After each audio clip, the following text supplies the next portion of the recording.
In this week's Case of the Week, we have an occasion to look at a doctor who did many things right. And so I thought we would take a look and show that. First of all, we've got a custom tray. This happens very infrequently. It's my favorite kind of custom tray. It's an upper custom tray that has no pallet in it. And as we typically say, when you make a custom tray like this and you leave 3 millimeters of relief from the diagnostic cast, you pretty much always can be guaranteed to use the least amount of polyvinyl siloxane that's possible, especially when you leave the pallet out like this. So if you make it yourself, there might be a little extra cost, or if you have the lab make it, certainly, but you can save on some polyvinyl impression material as well. This has been poured already, so we have a little tearing there on the mesial margin, but you can see we have impression material beyond the margin as we look all the way around here. And of course, that's now part of my definition of what an ideal impression needs to have, is material beyond the margin.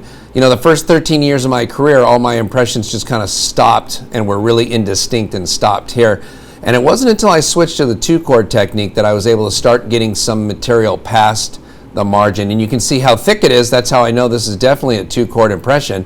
There's just no other way to get this much impression subgingival. For example, you could use a diode laser and actually open up the sulcus to get impression material into the sulcus, but it would never be this thick. You know, it's only this thick when you've had a cord in there, a larger cord, like maybe a size 2 cord, and you take it out, and then you can't have any fluid in there as well. So even if you used a 1-chord technique and put it in a size 2 cord and pulled it out, you would not get this thick wall of material there, because the bleeding would start and it would compete for space in the sulcus with the polyvinyl siloxane material.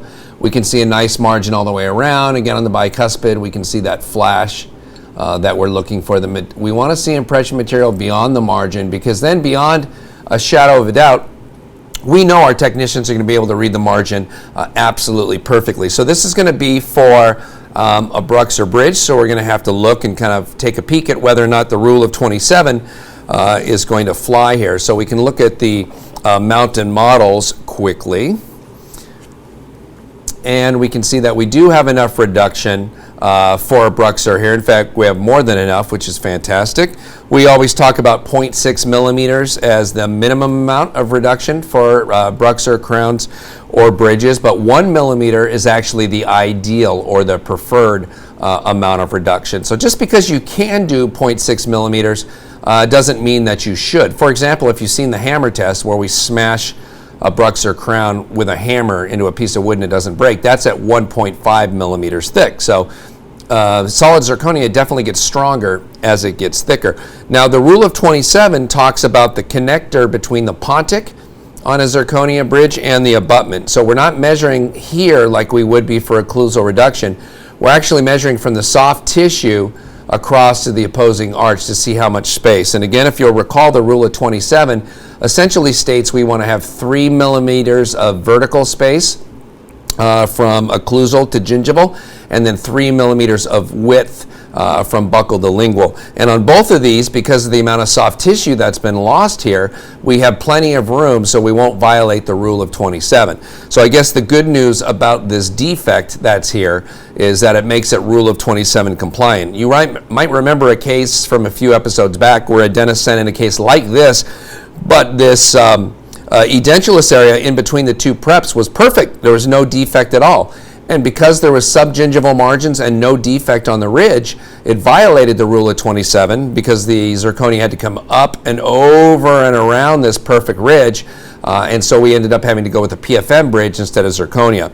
The good news about this defect is if in fact you want to do a solid zirconia bridge as the dentist has requested, that defect leaves enough room, so this is going to be plenty strong. By the way, in that 3 millimeters by 3 millimeters, when you're looking at 3 millimeters of occlusal height for the connector versus the 3 millimeters buccal lingual width, always that vertical component's the more important. And that makes sense because that's exactly the direction the patient's going to be chewing and putting all that stress in. So if you have 4 millimeters like you have here, you can almost make it narrower, well, you can make it narrower buccolingually and go to maybe 2 millimeters and not have the connector be so thick because you have 4 millimeters here. So the vertical is the more important dimension, and that's why the actual formula for determining the rule of 27 is the height squared times the width. So 3 times 3, 3 squared is 9, times 3 is 27, and that's why it's called the rule of 27.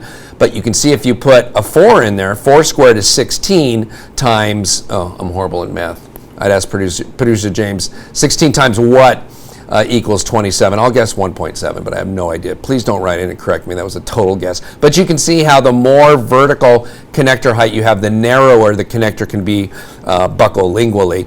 And that's true in the anterior as well. So let's go ahead and take a look at that bridge as it comes out of the oven.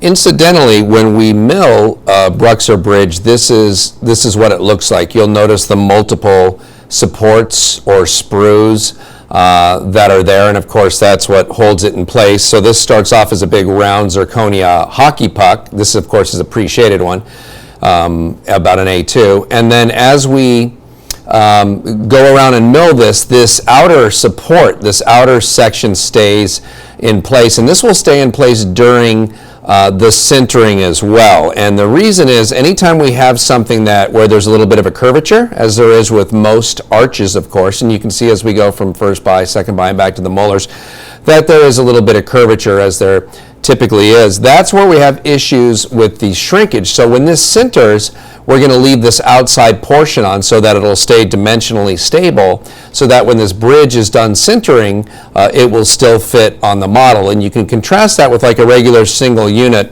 of Bruxer, whether it's posterior or anterior. And when you have just a single unit like this, when it gets milled, as you might recall, is about 20%, 21% oversized, and then it shrinks while it sinters and goes to its final shape, size, and strength in the oven as well. But because it's a single unit, we can just put the crown into the oven by itself like this, and it will shrink very uniformly and still fit on the die very well. But when we do this on a bridge and we have some sort of curvature, that's where we found that we had issues with the fit if we didn't leave this outside reinforcement on. And so when this bridge sinters and shrinks the 20% that it's going to shrink to get to its final size, we leave this outside support on it so that it does in fact still fit the model very well once it comes out and is ready to be stained and glazed.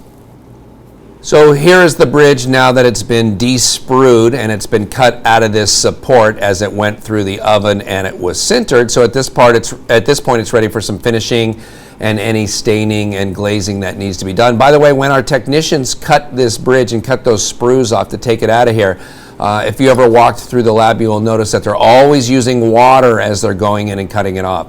If you don't use water, you will see a lot of sparking. If it's a technician who, some of the technicians, depending on how much zirconia they work on, will have water coming out of their hand pieces. Typically lab pieces don't have that, so there'll be a squirt bottle that they're using to keep everything wet as they cut through there. And really anytime you're adjusting zirconia in the mouth, you should have the water on as well. I know that's not entirely practical, so if you're not doing that, just use very light, short touches like that so you don't overheat it. It's really about not generating a lot of heat on the surface of the zirconia. By the way, this bridge happens to be the second one that was made for this case. This is the first one that was made, and it was actually rejected by QC because of its positioning in the arch. So let's take a look at that and you'll be able to see perhaps why it was rejected. When we do things in CAD/CAM, for example, when it proposes a bridge like this to fill a space like the one we have in this particular case, it's a lot like a biotemp, the design is, in the fact that you have a design, but the system really doesn't position it for you. It basically comes up with something that has an occlusal scheme that will match the opposing according to the bite. It takes into consideration the contact of the adjacent tooth, in this case the distal of the cuspid, but what it really doesn't do is buccolingual positioning, for example, and so it mills something for you that will fit over the preps, but it has to be positioned correctly. So in a sense, it's kind of like a Biotemps bridge. You know, if you ordered a Biotemps bridge like this from us, you would know that it should fit passably over the preparations, but that you still have to reline it to pick up the preparations. And so essentially that's when a design is proposed, one of the things the designer is doing is positioning this correctly in space, and then the software will adapt the space that it's left for the inside to the margins itself. And so when this went to QC and they looked at this bridge, this patient does have a crossbite, and the doctor did indicate to leave the patient in the crossbite. But the finisher looked at it and felt, that's just too far towards the lingual. That's too much space that's been left there. And so when the software actually designed this, the designer left it too far to the lingual, and there's not enough on the buccal. And so it was rejected, an in-house remake, and a new one was milled, that one that we just took a look at.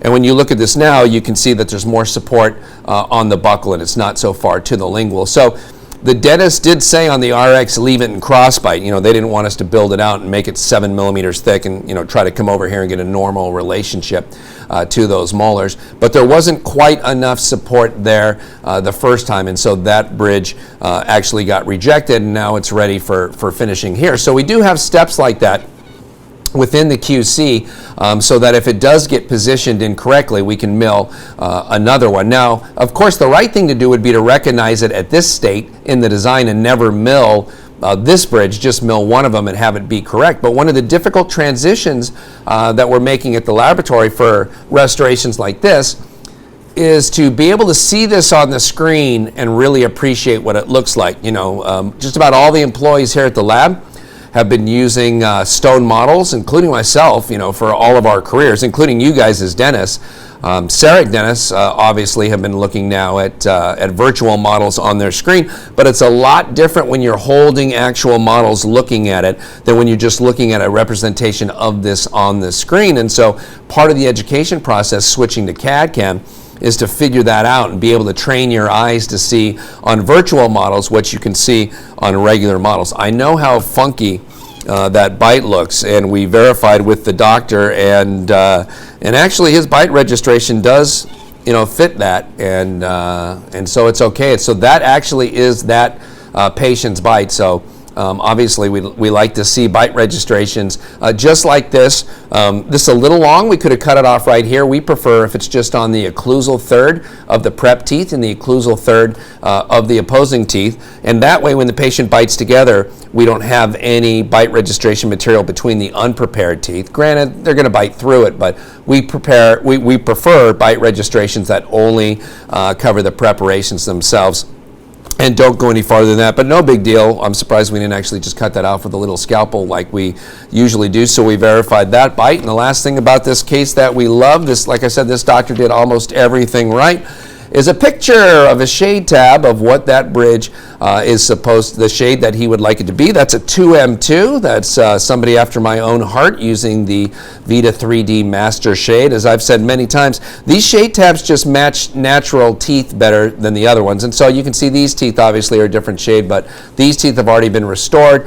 And 2M2, which is very, very close to an A2, just slightly lower in value. A 2M1 might be just a hair closer to an A2, is the shade that's been selected here to match these anterior teeth a little better. And the doctor did mention that because of a systemic disease, that's why the patient has this kind of continual periodontal problem there. So and you can even see some of the plaque on the pre-op here. So when you consider all that stuff, that makes you appreciate this impression just that much more, that this doctor was able to get a good impression on this patient. So between the photograph of the shade tab coming to us and our technicians now get to match the bridge to a 2M2 shade tab while they're making it, so that they can say, oh, well, the value here might be a little bit higher than here or the same as this. They can take the bridge as they stain and glaze it and actually match it to a 2M2 shade tab to help dial them in.